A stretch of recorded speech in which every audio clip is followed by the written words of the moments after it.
महाराज युधिष्ठिर का राजसूय यज्ञ हुआ। अब राजसूय यज्ञ में बात आई कि यज्ञ में अग्र पूजा, सबसे पहले किसका पूजन हो। तो सर्वसम्मति से उस सभा में खूब सारे ऋषि मुनि हैं, पांचों पांडव हैं, सभी जितने हैं, सर्वसम्मति से भगवान कृष्ण का नाम लिया गया कि भगवान कृष्ण की ही अग्र पूजा होगी। और जब भगवान कृष्ण का नाम आया तो उस सभा में भगवान कृष्ण का शत्रु, जिसका नाम है शिशुपाल, जो भगवान की बुआ का बेटा है, वो भी बैठा था। भगवान की अग्र पूजा शिशुपाल से सहन नहीं हुई और शिशुपाल ने भगवान कृष्ण को गालियां देना शुरू किया। देखो भगवान ने कितना झेला है। भगवान को शांति मिली पैदा होते ही। इतनी देर से आप सुन रहे हैं कि जब से भगवान ने जन्म लिया, जन्म से परेशान परेशान परेशान परेशान। अग्र पूजा की बात आई तो शिशुपाल ने गालियां दी। अब जब शिशुपाल गालियां देता है तो पांडव लड़ने तैयार कि तुम कैसे गाली दे सकते हो। भगवान ने कहा चुपचाप बैठ जाओ, वो मेरी बुआ का बेटा है, ये मामला हम दोनों का आपसी है, कोई कुछ नहीं बोलेगा। क्योंकि भगवान ने अपनी बुआ को वचन दिया था कि शिशुपाल की 100 गालियां माफ करूंगा, लेकिन जैसे ही 101वीं गाली होगी मार डालूंगा। और शिशुपाल ने गालियां देनी शुरू की। गालियों पे गालियां देता गया देता गया देता गया देता गया। भगवान सावधान करते गए, लेकिन जैसे ही 100 गाली हुई, 101वीं गाली पर अपने सुदर्शन चक्र से गोविंद ने शिशुपाल का वध कर दिया और शिशुपाल मारा गया। तो भगवान ने शिशुपाल का भी उद्धार किया। कंस मारा, कालियवन का उद्धार, जरासंध का उद्धार, शिशुपाल का उद्धार, दंतवक्र का उद्धार। इसी बीच में एक पौंड्रक हुआ जो भगवान को कुछ नहीं समझता था। वो अपने आप को भगवान समझता था। वो अपने आप को वासुदेव पौंड्रक कहता था, मतलब मैं ही कृष्ण हूं। तो पहले तो भगवान ने उसका भी सब देखा, लेकिन जब असहनीय हुआ तो फिर पौंड्रक का भी भगवान ने वध किया। जीवन ऐसे भगवान का चल रहा है। अब भगवान ने फिर समुद्र के किनारे, इसी बीच में जब ये सब चल रहा था तो भगवान ने समुद्र के किनारे द्वारिकापुरी का निर्माण कराया और भगवान द्वारिकाधीश बन करके विराजित हुए। बोलिए द्वारिकाधीश भगवान की जय। अब भगवान द्वारिकाधीश बने। सोचा अब शांति रहेगी जीवन में, कुछ शांति की तलाश में गोकुल से वृंदावन, वृंदावन से मथुरा, मथुरा से द्वारिकापुरी आ गए, पर शांति नहीं। यहां 16,108 भगवान की रानियां हैं, इतने सारे बच्चे हैं, हर रानी के 10-10 बेटे और एक एक बिटिया। 56 करोड़ का परिवार है भगवान का। नारद जी के मन में आया कि भगवान ये सब मैनेज कैसे करते हैं। यहाँ एक पत्नी व्यक्ति से झेली नहीं जाती, 16,108 के साथ भगवान रहते कैसे हैं। तो नारद जी ने भगवान की दिनचर्या का दर्शन किया। जब नारद जी ने दर्शन किया तो नारद जी क्या देख रहे हैं कि 16,108 रानियों के कमरे में 16,108 कृष्ण भी विराजमान है। हर एक रानी का एक कृष्ण है। नारद जी ने ये देखा, लेकिन नारद जी तो नारद जी, पता नहीं नारद जी के मन में कहां से बात आई कि हमको तो भगवान के परिवार में झगड़ा करवाना है। इतनी शांति कैसे? भगवान के परिवार में झगड़ा करवाना है। उसी समय भगवान गए थे स्वर्ग इंद्र से मिलने किसी काम से। जब भगवान लौट रहे थे तो स्वर्ग में पारिजात वृक्ष है और उसमें फूल होता है सुंदर।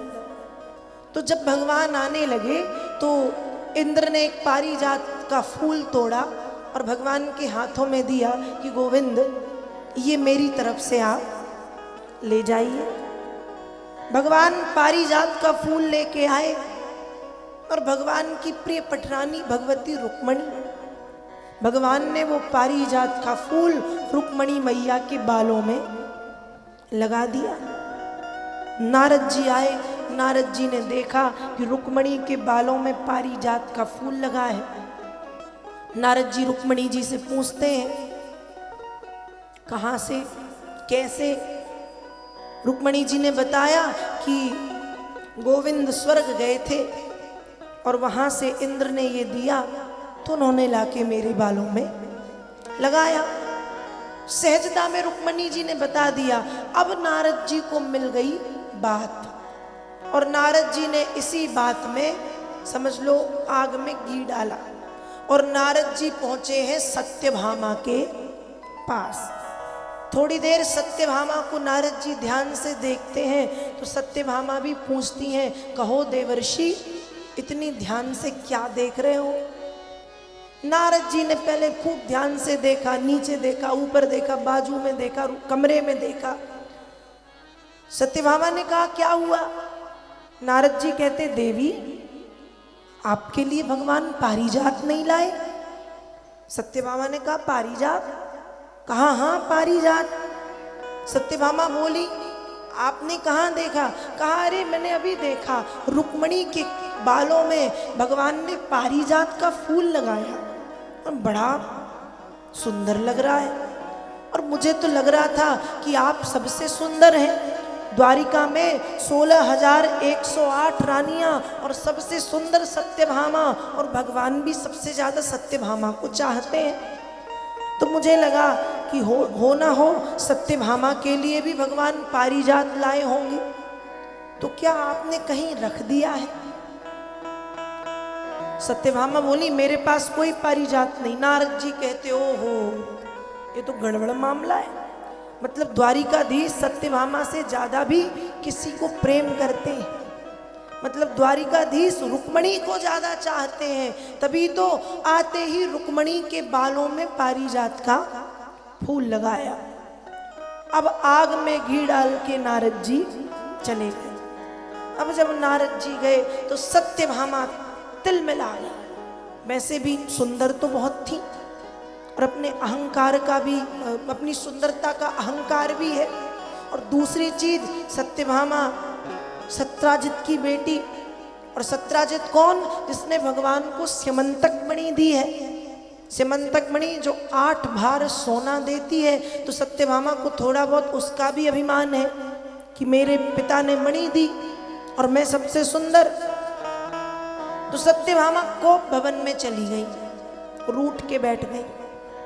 अब भगवान घूमते घूमते जब सत्यभामा जी के कमरे में गए तो देखा वो है नहीं। पता किया तो पता चला सत्यभामा रूठ के कमरे में बैठी है। भगवान गए सत्यभामा के सामने, सत्यभामा के मुख में हाथ रख के भगवान पूछते हैं कि देवी कहो ये कैसी नाराजगी? आपके मुख पे ये क्रोध अच्छा नहीं लगता, आप तो मंद मंद मुस्कुराएं देवी, वही अच्छा लगता है। सत्यभामा ने मुंह टेढ़ा कर लिया, मुझे आपसे बात नहीं करनी। भगवान कहते हैं मैंने किया क्या जो मुझसे बात नहीं करनी? सत्यभामा कहती हैं आप स्वर्ग गए थे, पारिजात लाए और रुक्मणी के बालों में लगा दिया, मेरे बालों में क्यों नहीं लगाया? मतलब आप रुक्मणी को ज्यादा प्रेम करते हैं। भगवान मुस्कुराए। सत्यभामा कहती है मुस्कुराने से काम नहीं चलेगा। रुक्मणी को यदि आपने पारिजात का एक फूल लाके दिया है तो मुझे मेरे आंगन में पारिजात का पूरा वृक्ष चाहिए अभी, और यदि नहीं मिला तो भोजन पानी त्याग दूंगी और आपसे बात भी नहीं करूंगी। भगवान ने देखा कि पत्नी है, मैंने कहा था ना पत्नी, भगवान भी डरते हैं पत्नी। भगवान ने कहा क्या करें, इस कलह से तो बचना है। यदि इनको पारिजात लाके नहीं दिया तो ये तनी तनी घूमती रहेंगी पत्नी। यदि इनको पारिजात नहीं दिया तो इनकी नाराजगी समाप्त नहीं होगी, इनका कलह ही समाप्त नहीं होगा। तो भगवान ने कहा कि एक काम करना चाहिए, स्वर्ग चले, फिर देखते हैं क्या होता है। देखो, पत्नी से झगड़ा करने में सब डरते हैं। एक बार व्यक्ति माँ से झगड़ा कर लेता है, पिता से झगड़ा कर लेता है, पर पत्नी में पता नहीं ऐसा क्या है कि पत्नी यदि कह दे कहाँ हो, तुरंत आओ। पति की हिम्मत की कह दे नहीं, बताओ हाँ या ना। पहले की पत्नियां हो सकता है कुछ सीधी सादी रहती हो, पर आजकल की तो मुश्किल है। एक पत्नी थी, एक पत्नी की अच्छी सी कहानी सुनाएं कि ना सुनाएं, हाँ या ना। एक पत्नी थी, उनके पति का उनसे झगड़ा हो गया। अब झगड़ा हुआ तो बातचीत बंद हो गई। बातचीत बंद हुई दोनों की। अब पति को सुबह से कहीं जाना है और सुबह 7 बजे की पति की ट्रेन है, तो बातचीत दोनों एक दूसरे से नहीं कर रहे। पति ने एक पेपर पे लिखा कि मुझे सुबह 5 बजे जगा देना, क्योंकि 7 बजे मेरी ट्रेन है, मुझे जाना है। पत्नी ने भी पढ़ी वो चिट्ठी और अपने तकिए के नीचे दबा के पत्नी बिना बोले सो गई। अब सुबह के बज गए 5, पत्नी उठ गई, पर पति को उठाया नहीं, बोलना बंद था। उसने भी चिट्ठी लिखी, उठ जाओ 5 बज गए हैं, उठ जाओ 5:15 बज गए हैं, उठ जाओ 5:30 बज गए हैं, उठ जाओ 5:45, उठ जाओ 6, उठ जाओ 6:15, उठ जाओ अब तो उठ जाओ 6:30 और 7 बजे की चिट्ठी, अब मत उठो तुम्हारी ट्रेन छूट गई। अब पति की नींद खुली। जब नींद खुली तो पति ने पूछा कि घड़ी देखी कि तुमने उठाया नहीं, कहा था उठा देना, मेरी ट्रेन है सुबह। पत्नी ने इशारा किया, बाजू में देखो तो इतनी सारी चिट्ठियों का ढेर, जिस पे लिखा था उठ जाओ 5 बज गए, उठ जाओ 5:30 बज गए, उठ जाओ 6 बज गए, उठ जाओ 6:30 बज गए। पति ने भी माथा पीटा और कहा कि गलती हो गई, पत्नी से पंगा नहीं। भोजन कौन बनाएगी, प्रेस कौन करेगी, कपड़े कौन धोएगी, तो पत्नी से कैसे, तो पत्नी से पति डरते हैं। आप लोगों के डरते हैं नहीं पता, पर भगवान तो डरते थे। जब नारद जी डरते हैं, वो कह रही डरते हैं। अच्छी बात है, डरना चाहिए, किसी से तो डरे, बुरी बात नहीं है। पर ध्यान रखिएगा, पत्नी भी वही है जो पतन के मार्ग पर जाने से रोके। यदि आपके डराने धमकाने पे आपके पति सुधर गए, आपके पति में कुछ अच्छे गुण आ गए, वो धर्म का कार्य कर रहे हैं, वो कुछ अच्छा काम कर रहे हैं, तो डराना जायज है, पर ज्यादा भी नहीं कि बेफिजूल की बातों पे तांडव करो, ये भी गलत है। क्योंकि आजकल तो वही होता है, आजकल की पत्नियां ऐसी हैं, तुमने अपने माँ से बात क्यों की, तुमने अपने माँ के पैर क्यों दबाए, तुमने अपनी माँ के लिए ये लाके क्यों दिया।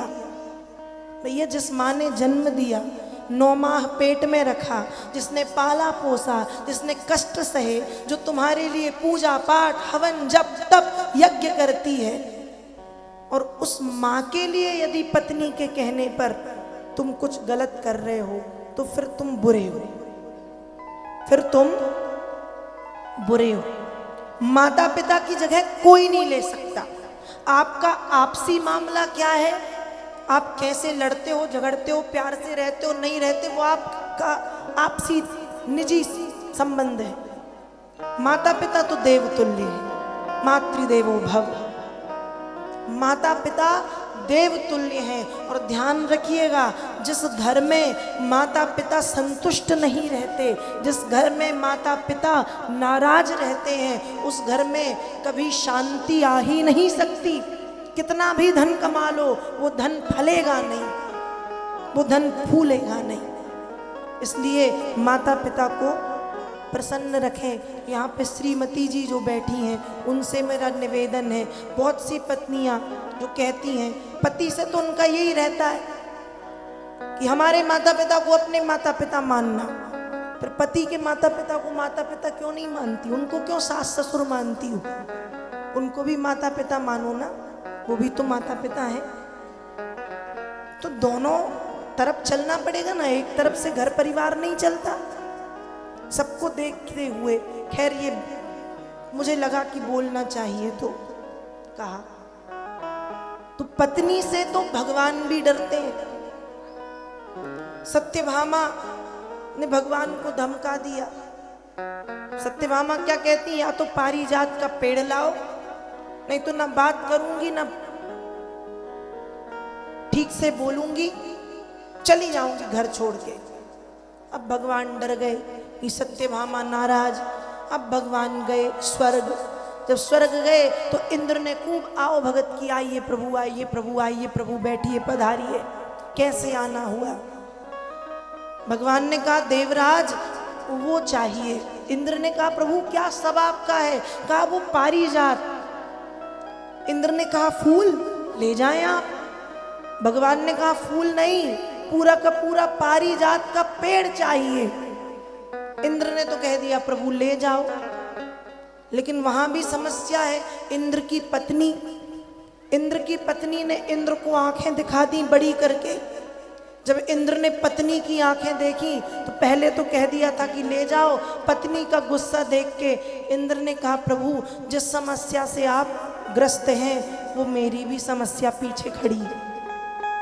आंखें दिखा करके आपको स्वर्ग भेजा, वो मुझको आंखें दिखा रही है कि पारिजात मत देना, तो प्रभु क्षमा करो। भगवान ने कहा मैं तो ले जाऊंगा। इंद्र ने कहा ठीक है, अब ले ही जाना है तो युद्ध कर लो। युद्ध में जो जीतेगा वो पारिजात उसका। ऐसे में पत्नियां भी नाराज नहीं होंगी कि भैया हम तो हार गए। इंद्र जानता है कि भगवान जीतेंगे, पर पत्नी की दहशत इतनी कि भगवान से ये भी नहीं कह पा रहा कि बिना युद्ध के ले जाओ। युद्ध हुआ भयंकर। अब भयंकर युद्ध हुआ तो भगवान ने इंद्र को पटक पटक के मारा और इंद्र को मार के इंद्र को हराया और पारिजात स्वर्ग से उखाड़ा और उखाड़ करके गोविंद ने पारिजात वृक्ष सत्यभामा के आंगन में ला करके लगा दिया। उस समय से पारिजात पृथ्वी पर आया। ये भगवान के द्वारा पृथ्वी पे लाया गया है। तो पारिजात भगवान ने पृथ्वी पर लगाया। अब जब पृथ्वी सत्यभामा के आंगन में पारिजात लग गया, सत्यभामा खुश हो गई। उनका जो कलह था वो सब समाप्त हो गया। ऐसे नारद जी ने भगवान की दिनचर्या देखी, उसमें फूट डालने की कोशिश की पर डाल नहीं पाए, क्योंकि भगवान बहुत सुलझे हुए हैं। और समस्या कोई भी हो, चेहरा मुरझाता नहीं है, चेहरा कुंद के फूल की तरह खिला हुआ रहता है, इसलिए मुकुंद कहलाते हैं, गोविंद। ऐसे भगवान ने सत्यभामा को प्रसन्न किया। और नारद जी ने भगवान की गृहस्थी में आग लगानी चाहिए, वो नहीं लगा पाए।